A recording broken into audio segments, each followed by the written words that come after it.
Na troca de presentes de Natal da família, dei ao meu irmão um envelope lacrado com o aluguel pago por 3 meses. Ele abriu, olhou ao redor e disse: "Está tentando compensar o fato de não ser necessário para essa família." A sala inteira caiu na gargalhada, menos eu. Apenas peguei o envelope de volta e falei: "É bom saber." 10 minutos depois, todo mundo gritava: "Por favor, escuta a gente." O envelope continha $2.400 em dinheiro. 3 maços de notas de 100, presos com clipes, bem organizados, o suficiente para cobrir o aluguel pelos próximos 3 meses. Não coloquei cartão, nem mensagem. Só o dinheiro. Achei que ele entenderia. Ele abriu o envelope com preguiça, como se já soubesse que era algo meu e que não valia a pressa.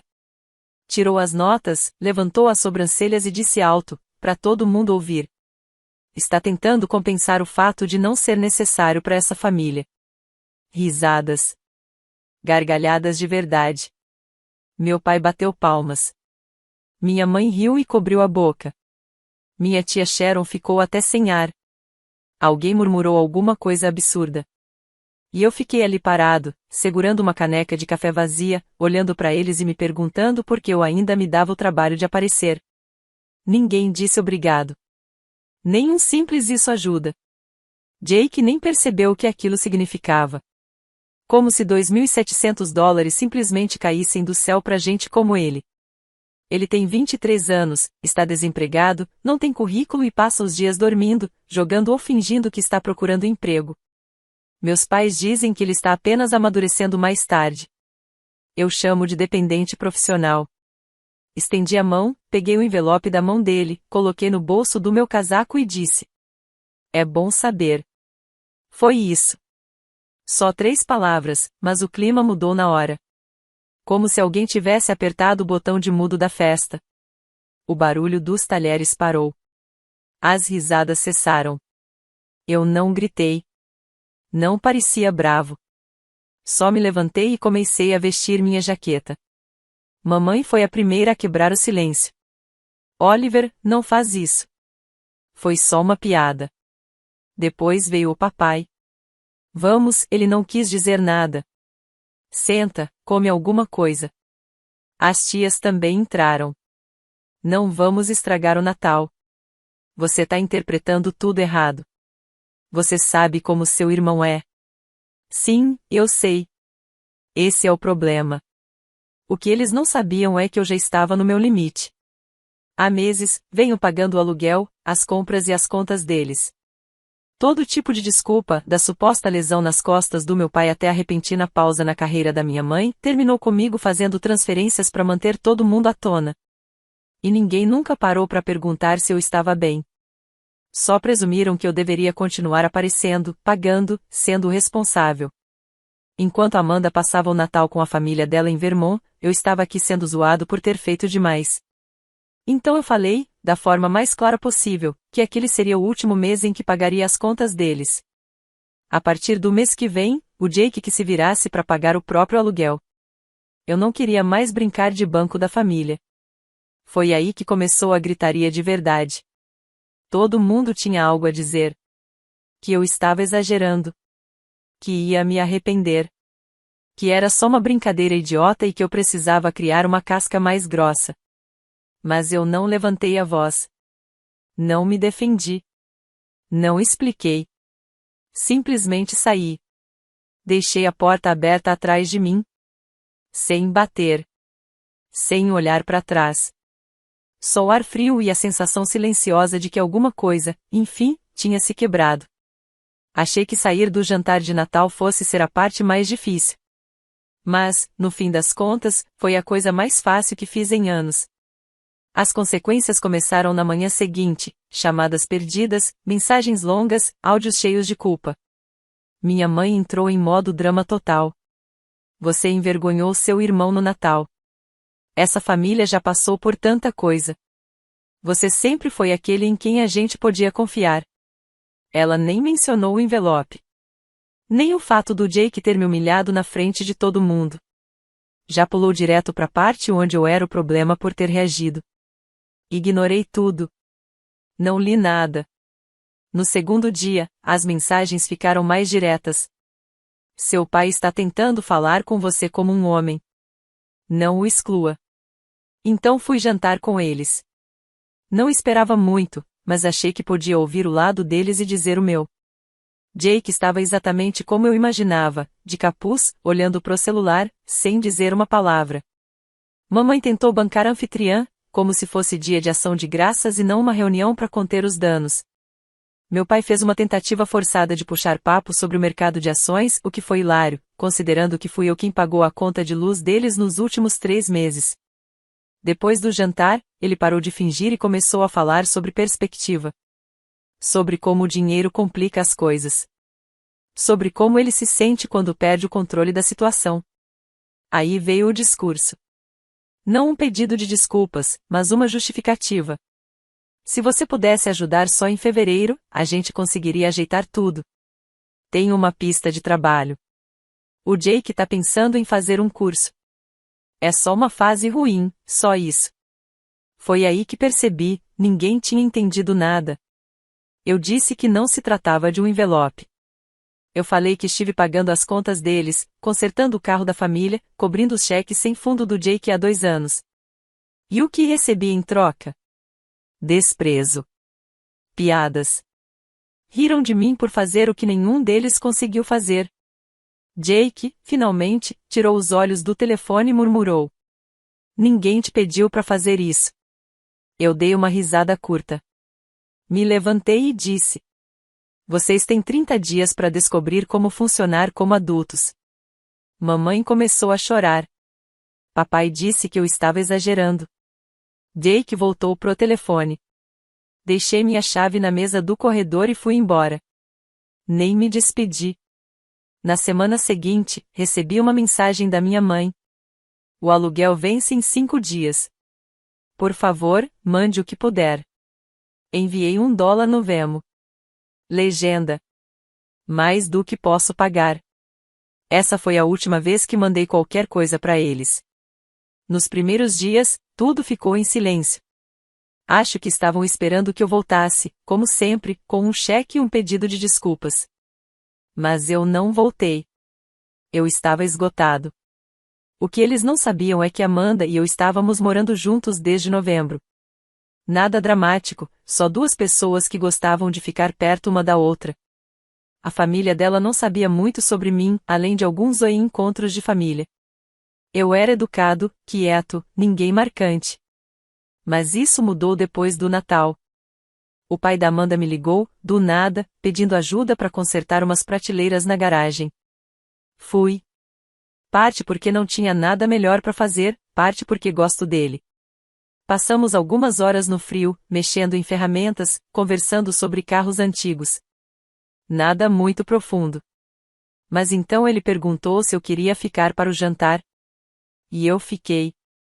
Aquele jantar virou 3 jantares, depois uma visita no fim de semana e, por fim, um convite espontâneo para o brunch de ano novo do primo dela. E foi a coisa mais estranha. Fui tratado como uma pessoa, não como um caixa eletrônico ambulante, não como alguém para ser explorado ou manipulado com culpa. A família dela realmente me ouvia quando eu falava. Eles perguntaram sobre meu trabalho, meus hobbies, o tipo de música que eu curtia. A mãe da Amanda perguntou se eu gostava de pão de banana. No dia seguinte, apareceu com um pão quentinho que ela mesma assou, só porque eu tinha comentado isso uma vez. Era tudo tão normal, tão leve. E, de um jeito estranho, parecia que eu estava sendo um convidado na minha própria vida até ali. Na véspera de Ano Novo, a gente estava sentado em volta da lareira na casa dos pais da Amanda, tomando vinho barato e contando histórias de primeiros encontros desastrosos, quando recebi uma mensagem do Jake. Você pode me emprestar $400 para comprar uma TV nova?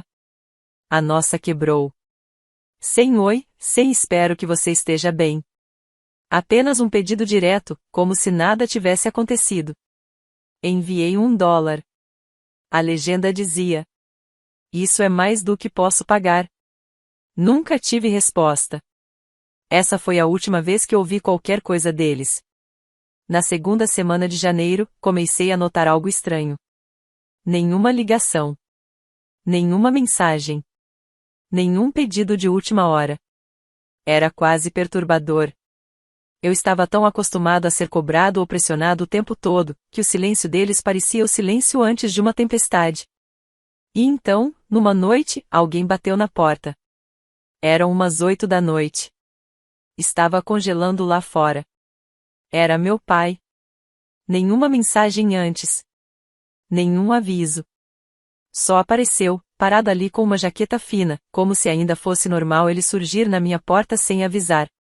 Ele não perguntou se era um bom momento. Nem esperou eu convidar para entrar. Simplesmente passou por mim e entrou no meu apartamento, como se ainda tivesse algum direito ali. Como se estivéssemos de volta aos tempos em que eu morava sob o teto dele e não bancando a hipoteca a cada 2 meses. Felizmente, Amanda não estava em casa. Tinha saído com a irmã. Eu não estava pronto para que ela visse ao vivo essa parte da minha vida. Ele não se sentou. Ficou parado no meio da sala e disse: "Preciso falar com você sobre uma coisa séria." Me encostei na parede e esperei. Ele foi direto ao ponto. Estavam 2 meses atrasados com a casa.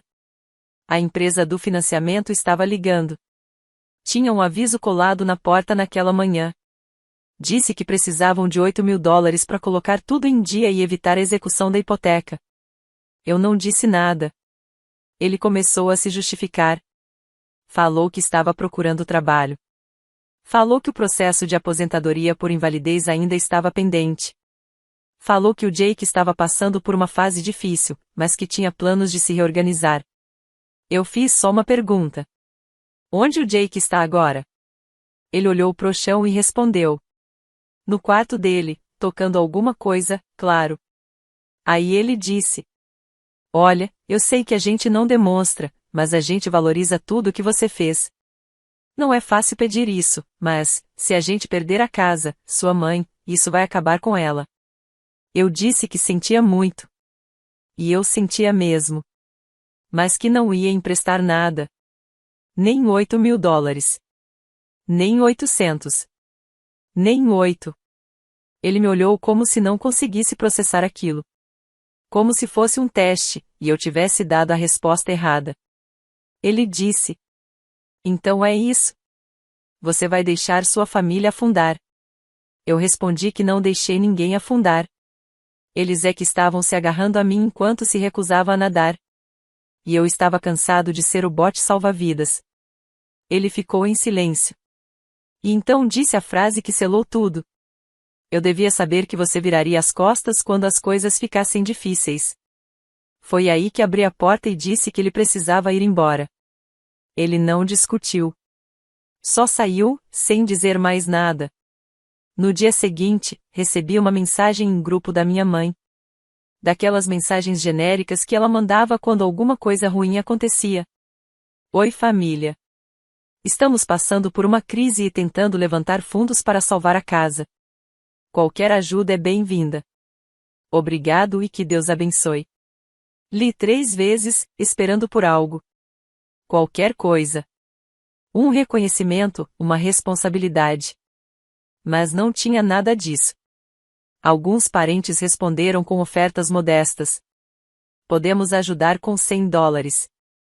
Nos diga do que precisam. Estamos orando por vocês." Fiquei em silêncio. 3 dias depois, Jake me mandou uma mensagem. "Ei, as coisas estão feias. Estou vendendo meu PC e tentando juntar o que der. Você pode ajudar com o resto? Juro que devolvo." Sem um oi. Sem desculpas. Respondi com uma palavra. "Não." Ele respondeu na hora. "Então você vai mesmo deixar a gente perder a casa?" Uau! Não respondi. O que eu podia dizer que ainda não tinha dito? Cada palavra virava combustível para mais culpa, mais manipulação. Naquele fim de semana, Amanda e eu fomos ao jantar de aniversário do primo dela. A família dela começou a me incluir em tudo. Encontros, brunches, tarefas aleatórias. O pai dela até me chamou para ajudar a montar uma nova bancada de trabalho na garagem. A mãe dela me puxou de lado antes do jantar e disse: "Você faz bem para ela. Espero que saiba que estamos felizes por ter você por perto." Assenti. Não confiei em mim mesmo para falar. Foi mais difícil do que eu esperava. Mais tarde, naquela noite, conferi meu celular e vi mais uma mensagem da minha mãe. Dessa vez, só um link do GoFundMe com uma foto da nossa casa e uma meta de $8.000. A descrição dizia: dificuldades inesperadas. Por favor, nos ajude a manter nossa casa. Qualquer valor ajuda. Nenhuma menção ao Jake. Nenhuma menção aos anos de má administração. E, claro, nenhuma menção a mim. Cliquei no botão de doação. Digitei $1 e enviei. Anônimo. Sem recado. E, pela primeira vez em muito tempo, senti que estava começando a respirar. Fevereiro veio e passou. Nenhuma palavra deles. Nenhuma mensagem, nenhuma ligação, nenhum e-mail. Nada. O GoFundMe estagnou em $740. Chequei uma vez ou duas, mais por curiosidade do que por preocupação. Havia comentários de pessoas que eu mal lembrava. Uma ex-colega da minha mãe, uma antiga vizinha da rua onde cresci. Todos dizendo coisas como: estamos orando por vocês. Espero que consigam superar isso. Ninguém mencionou o filho queridinho. Ninguém perguntou por que Jake não estava ajudando. Porque o filho adulto, ainda morando na casa, não tinha vendido a cadeira gamer, os tênis caros, ou o senso de direito que carregava há 10 anos. A casa não foi para leilão naquele mês. Alguém apareceu com o dinheiro. Talvez um tio, uma tia. Não me importei o suficiente para descobrir. Eu tinha seguido em frente. Ou, pelo menos, era isso que eu dizia para mim mesmo. Mas ainda havia pequenos ecos. Amanda e eu estávamos na casa do irmão dela, num fim de semana, ajudando a pintar o quarto do bebê, quando vi uma notificação no celular. Uma mensagem de um número desconhecido. Te vi com a família da Amanda. Bem aconchegante aí, né? Já esqueceu da gente. Fiquei olhando para a mensagem por um bom tempo antes de apagá-la. Nenhuma resposta. Nem valia a energia. A família da Amanda, por outro lado, continuava me puxando para perto. Devagar, sem pressão. Eu ia lá só para consertar uma torneira pingando, e o pai dela me servia uma cerveja depois, perguntava sobre o trabalho, falava de esportes. A mãe dela começou a me pedir para levar pratos nas festas da comunidade, como se eu sempre tivesse feito parte do grupo. O priminho dela até me perguntou se eu podia ensiná-lo a dirigir no câmbio manual no verão. Era sutil, mas constante. Eles nunca pediam nada. Nunca brincavam às minhas custas. Simplesmente, me incluíam. Numa tarde de domingo, o pai da Amanda me ligou diretamente. Disse que ia fazer um churrasco simples e queria saber se eu podia ajudar na grelha. Cheguei lá e ele me entregou o pegador como se estivesse passando a tocha. Nem perguntou se eu sabia fazer aquilo, só presumiu que sim. No meio da tarde, a Amanda se inclinou e sussurrou: Você tá bem?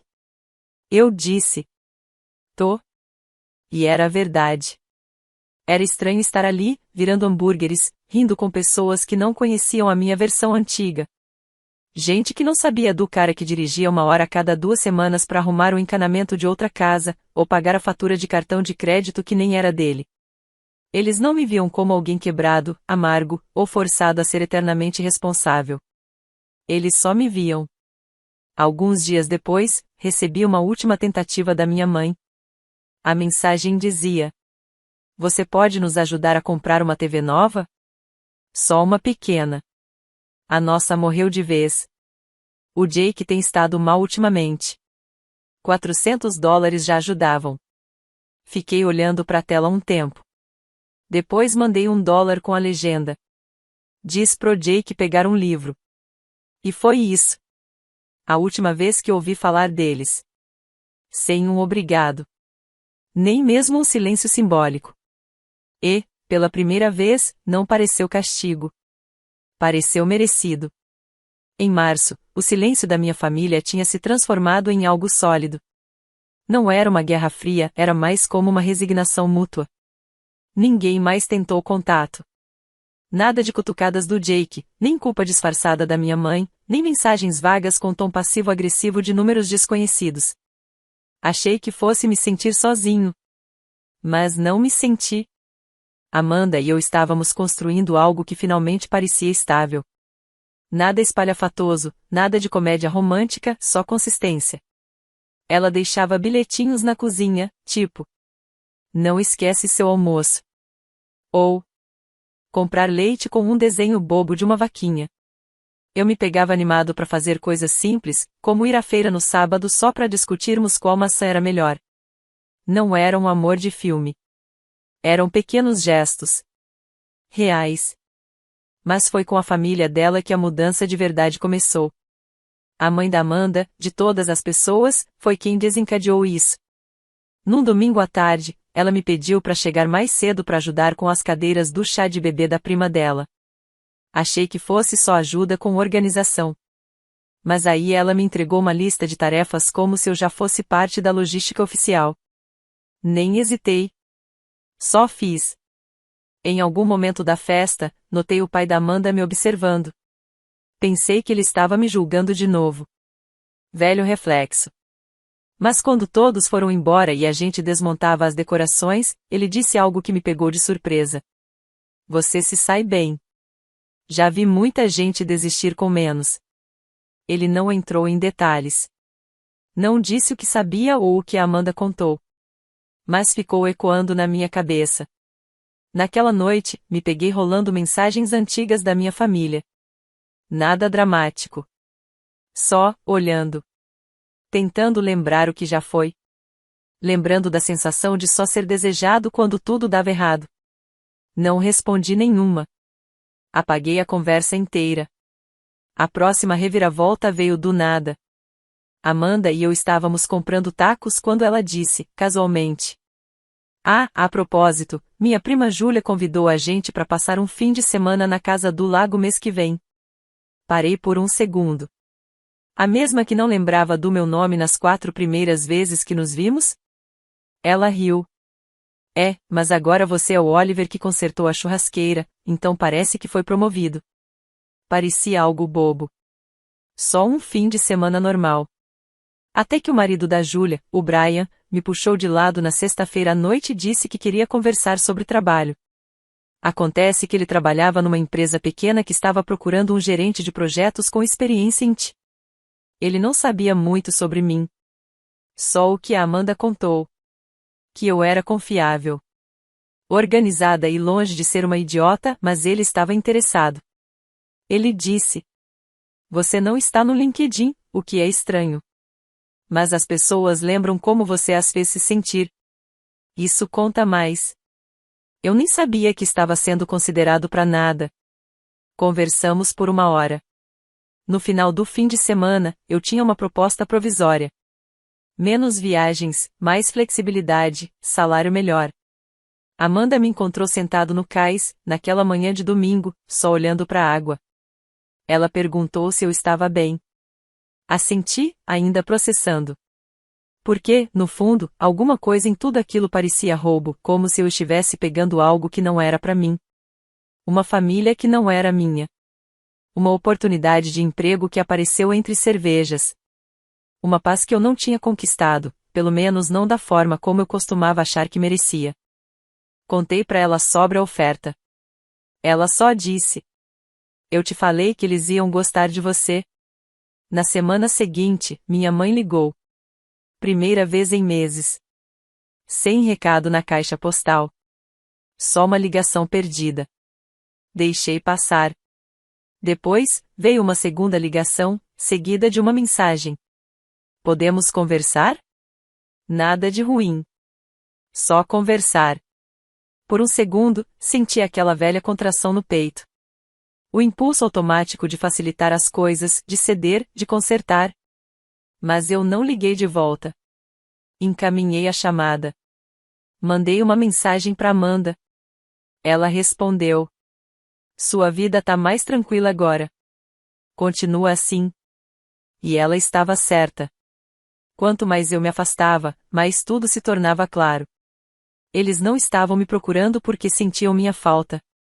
Estavam me procurando porque as coisas não estavam funcionando sem mim. Mas eu estava cansado de ser função, peça sobressalente, solução de emergência. Pela primeira vez, não senti que estava fugindo. Senti que tinha chegado. Abril começou com um tipo de paz que me deixou desconfiado no início. Continuei esperando a próxima cobrança, a próxima tentativa de me puxarem de volta. Mas o telefone ficou em silêncio. A caixa de entrada limpa. O peso que eu tinha me acostumado a carregar, financeiro, emocional, tudo, tinha sumido. Aceitei o emprego que o Brian ofereceu. Ele me mandou uma mensagem numa manhã com a data de início e uma lista de documentos de integração, como se mudar a trajetória de alguém fosse a coisa mais comum do mundo. Assinei no mesmo dia. Melhor salário, menos estresse, e ninguém me tratando como uma máquina feita só para resolver problemas dos outros. A família da Amanda ficou sabendo. Claro, não por mim. Nunca fui de falar sobre vitórias. Mas a mãe dela soube pela Amanda, e aí se espalhou como fogo em campo seco. O pai dela nos chamou para jantar. Fez costelas. Abriu uma garrafa de vinho que costumava guardar só para os feriados. No meio da refeição, ele ergueu o copo e disse ao Oliver, por saber quando vale a pena continuar numa briga, e quando é hora de ir embora. Todos brindaram. Eu disse obrigado. E foi isso. Sem piadas. Sem alfinetadas. Sem lembranças embaraçosas de erros antigos. Só pessoas felizes por mim. Naquela mesma noite, quando voltamos para casa, eu vi uma chamada perdida da minha mãe. Sem mensagem. Só uma ligação às 21h46. Um número que eu sabia de cor, mas do qual não tinha notícias há meses. Ficou ali na tela como uma pergunta que eu não queria responder. Alguns dias depois, veio uma mensagem de voz. Seu primo disse que você conseguiu um novo emprego. Fico feliz por saber disso. Espero que esteja bem. Ainda estamos aqui, se quiser voltar. Voltar. Como se tudo que eu tivesse feito fosse dar um tempo. Como se o que aconteceu no Natal não tivesse mudado nada. Como se anos sendo tratado como um caixa eletrônico com pernas pudessem ser zerados com uma mensagem de 5 segundos e sem a palavra desculpa. Não respondi. Nem salvei o número dessa vez. A próxima mensagem veio em maio. Era do Jake. Uma captura de tela de uma TV de tela plana em promoção na Best Buy por $399. Abaixo, só uma frase. Você poderia ajudar. $400 não é muito para alguém como você. Sem saudação. Sem contexto. Nenhuma tentativa de fingir preocupação fraterna. E eu, não fiquei bravo. Não suspirei. Não senti nada. Enviei $1 para ele. Legenda. Ainda é demais. Ele nunca respondeu. Essa foi a última vez que ouvi falar dele. Amanda e eu fomos para casa do lago de novo naquele fim de semana. Só nós dois. Sem planos. Sem pressa. Ela levou livros. Eu levei carvão e carne. Grelhamos. Nadamos. Jogamos cartas velhas e conversamos sobre nada até o sol se pôr. Parecia algo saído de uma vida que eu nunca pensei que poderia viver.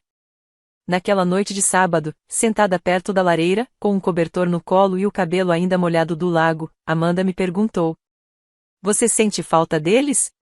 Pensei mais do que achei que pensaria. Não foi porque eu não soubesse a resposta. Foi porque, finalmente, entendi o que ela realmente estava perguntando. Eu disse: Sinto falta do que eu gostaria que eles fossem. Mas aquela versão deles nunca existiu. Acho que eu estava perto demais para enxergar isso. Ela assentiu com a cabeça, só uma vez. Bom. Depois que ela foi dormir, fiquei mais um tempo perto da lareira. Peguei o celular, rolei pelas mensagens antigas uma última vez. E então comecei a apagar. Cada número. Cada conversa. Até os contatos salvos. Eu não queria a tentação. Não queria o peso. Existe um ponto de virada em que você simplesmente para de se explicar. Quando você desiste de tentar mostrar seu lado esperando que, um dia, alguém entenda. Eu não estava mais explicando. Não esperava desculpas. Nem mudança. Eu tinha mudado. E isso já era suficiente.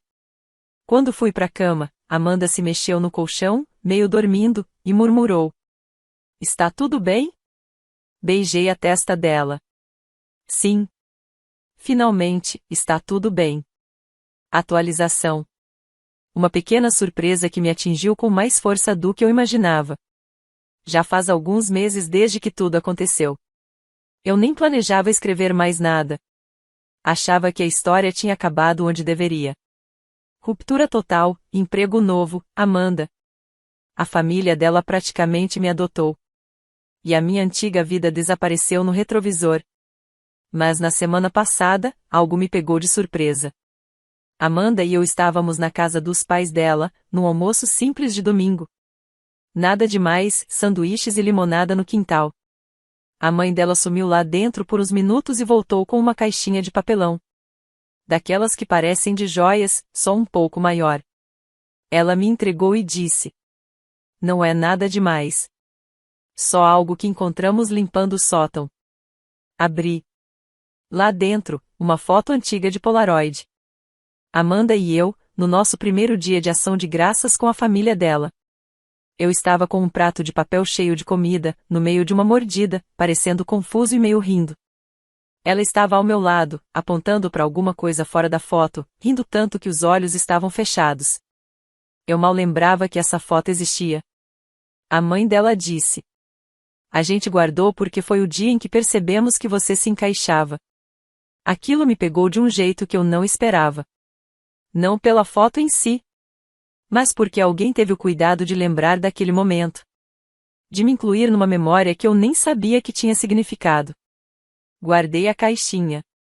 Hoje ela fica na estante da nossa sala, bem ao lado de uma planta que a Amanda jura que não está morrendo. No fim das contas, só queria dizer uma coisa. Às vezes, a maior surpresa não é um gesto grandioso. É só alguém mostrando que você foi visto. Que você importava mesmo em silêncio. Sem precisar pedir nada em troca.